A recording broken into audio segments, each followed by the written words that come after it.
नमस्कार। सुनिए जरा, मैं आपका स्वागत है। मेरा नाम है रोहित दुबे और मैं आपको सुनाने जा रहा हूँ इंडिया टुडे साहित्य वार्षिकी 2023 में प्रकाशित वैशाली नायक की लघु कथा सुसुशीला।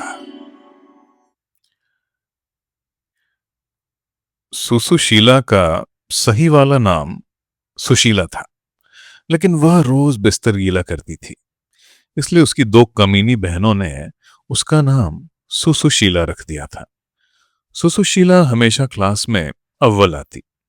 लोगों के लिए वह ब्राइट स्टूडेंट थी, लेकिन रात होते ही लोग उसे फेल कर देते। सबसे अलग उसका बिस्तर रूम के बिल्कुल कोने में लगता। अब पूरे घर को जैसे मजा आने लगा था कि सुसुशीला की सुसु कैसे बंद कर सकते हैं। उस बारे में रोज खाने पर चर्चा होने लगी।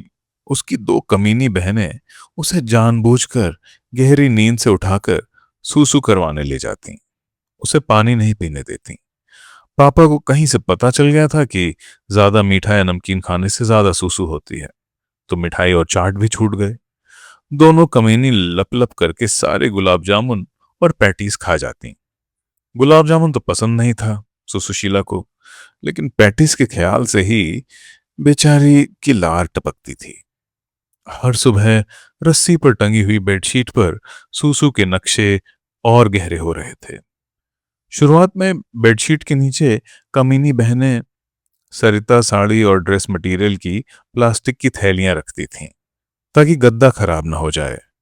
पर सुसु हर बांध तोड़कर अपनी राह बनाती। दिन ब दिन सुसुशीला का कॉन्फिडेंस छोटे से छोटा हो रहा था। पहले कद्दू था, फिर अंडा और अब खजूर हो गया था। एक बार सुसुशीला ने चाची को मामी से बात करते हुए सुना, अगर इसकी मां होती तो ये प्रॉब्लम ना होती। यह सुनकर सुसुशीला को लगा कि ठीक कहती हैं चाची।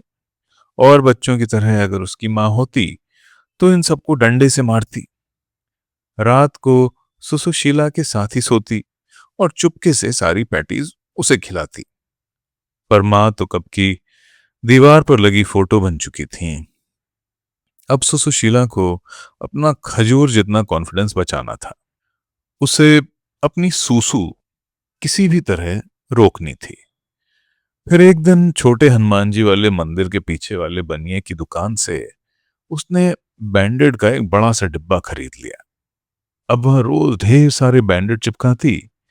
अपने सारे स्कॉलरशिप और प्राइज के पैसे सुसुशीला अपनी सूसू रोकने के लिए लगा देती। दुकानदार कंफ्यूज सा रहता कि सुसुशीला रोज कहां गिरती पड़ती थी जो इतने बैंडेड खरीदती थी। लेकिन इसमें घर में वाकई खुशहाली फैल गई थी। सुसुशीला सयानी हो गई थी, ऐसा मौसी मामियों ने कहा। सुसुशीला खुश थी। खजूर जैसा कॉन्फिडेंस अब फिर से बढ़ने लगा था, और वह खुद भी। एक हफ्ते में अचानक से उसके हाथ और पैर सूजने लगे, और फिर सुसुशीला गुब्बारे से फूलती गई। यहां से वहां बाउंस कर करके चलती। उसे दो दरवाजों के बीच से संभल कर जाना पड़ता। ज्यादा प्रेशर देकर बैठ नहीं पाती थी वह, कहीं फूट गई तो। पापा ने सारे वैद्य हकीमों को दिखाया, लेकिन किसी को समझ नहीं आया कि यह कौन सा रोग है। सुसुशीला को पता था कि यह किस वजह से हो रहा है, लेकिन इतने दिनों बाद उसकी शर्मनाक बीमारी ठीक हुई थी, तो वह किस मुंह से लोगों को अपना सीक्रेट बताती। फिर एक सुबह लोकल न्यूज चैनल वाले अपने अद्भुत बच्चे प्रोग्राम के लिए सुसुशीला का इंटरव्यू लेने पहुंच गए। दोनों कमीनी बहनों ने अपनी दिवाली की ड्रेस पहनी थी। हाथ में रूह अफ़ज़ा लेकर वे कैमरे के इर्द गिर्द मंडरा रही थीं। लेकिन जब पापा रिपोर्टर्स के साथ ऊपर वाले रूम में पहुंचे, तो सुसुशीला खिड़की तोड़ फुर्र करके खिड़की के बाहर उड़ गई। सारे खिड़की की तरफ उसे पकड़ने के लिए भागे, पर हवा की गति से वह ऊपर आकाश में बहने लगी। पूरा शहर अपनी छतों से इस अद्भुत दृश्य को देख रहा था। फिर कुछ देर में गुब्बारा गायब हो गया। अगले दिन शहर के पास अचानक से एक तालाब सा बन गया था। नमकीन पानी का तालाब। म्यूनिसिपल कॉरपोरेशन ने तुरंत वहां बोटिंग शुरू करवा दी।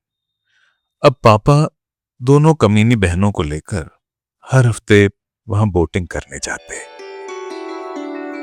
तो मित्रों, ये थी वैशाली नाइक द्वारा लिखी लघु कथा सुसुशीला। लाइक, सब्सक्राइब और शेयर करना मत भूलिएगा। और वैशाली जी से संपर्क करना हो तो naik.vaishali24@gmail.com पर लिखिएगा। सुनने के लिए धन्यवाद।